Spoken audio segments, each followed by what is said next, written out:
Right now in the deep waters of the Indian Ocean may disrupt any fading pings from Flight 370's black boxes because the ocean is nearly 3 miles deep in these key search areas. Officials are limiting sea traffic in these areas just to try to keep the ocean waters calm and quiet. Plus, they are not deploying underwater search vehicles just yet. So that could happen. That could, though, interfere with any signals they're really listening closely for. The sheer depth of the ocean, though, is creating massive obstacles all to its own. So joining me to discuss, he is back, Georgia Aquarium Research Director Al Dove and meteorologist Chad Myers with just a great visual explanation here that is 3D, Chad. So I want you to take it away and just show me the challenges of the depths we're talking about. I truly don't think people get it. Honestly, I've been a scuba diver all my life, about 100 feet. 168 was my deepest dive ever. Your bottom time is literally nothing. The Empire State Building, about 1,200 feet. The valley, all the way down the bottom of the Grand Canyon, about 5,000 feet. Where we found the Titanic, about 12,000 feet, and we're still lower than that. We're 13,000 feet and farther down than that. So what does that mean? Let's say you have the vessel on top of the ocean there, and you're pulling this wire. It's almost 10,000 feet low.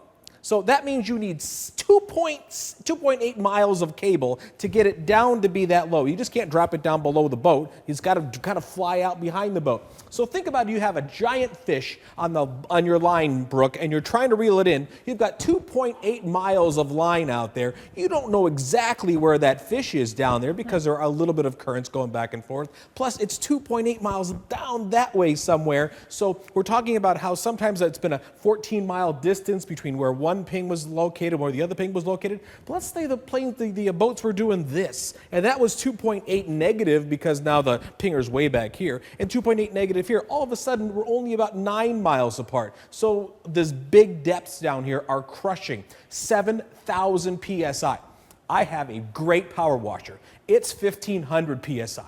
If I'm wearing flip-flops and I hit my toe, it will take the skin off my toe. Oof. It will take the wood off my deck if I'm there too long. And we're only talking 1,500 psi. Down there, 7,000 psi. Not squirting, I get that. But it's trying to crush this pinger, as much as it can, way down the depths. And it's dark. There's not a bit of light gets down there at all. Okay.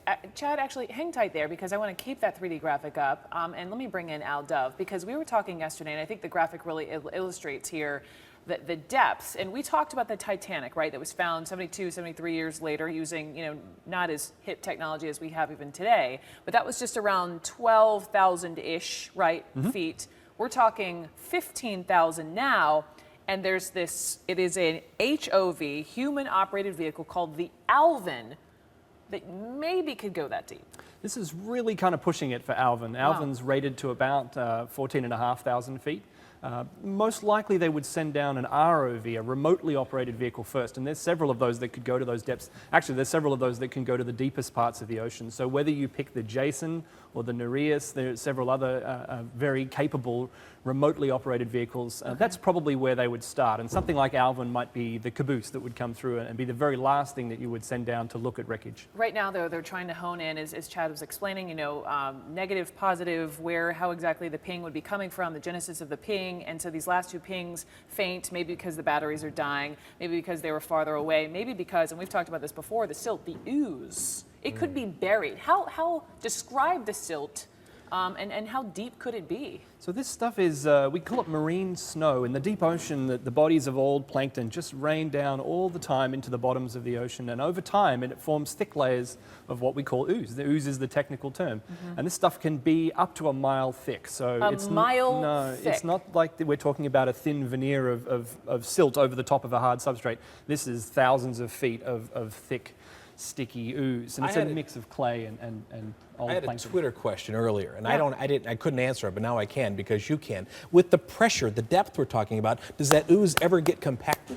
No, not in the same way, because water supports the things that are at that depth, and that's the same reason why it's unlikely that any wreckage would sink completely into the ooze, because it's being supported somewhat by the ooze and by the water that surrounds it. The pressure is still incredibly pervasive, but it's not like quicksand. It's not going to disappear down into the mud. I think this 2-hour ping and the 13-minute ping can best be described as cutting a pizza. If you cut it very slowly right through the middle, it might take you 2 hours. hours. If you just nicked the crust on the very edge of that ping diameter, you would only take 13 minutes to get through that little part right there, where it's a long drive through and a short drive through. They need to go back to where the long drive through was and get that ping and get that triangulation going. Yeah, these last 2 pings, just a matter of minutes. Al Dove, come back anytime. We love pleasure. tapping into your expertise. Chad Myers, thank you Love very talking much. about ooze with you.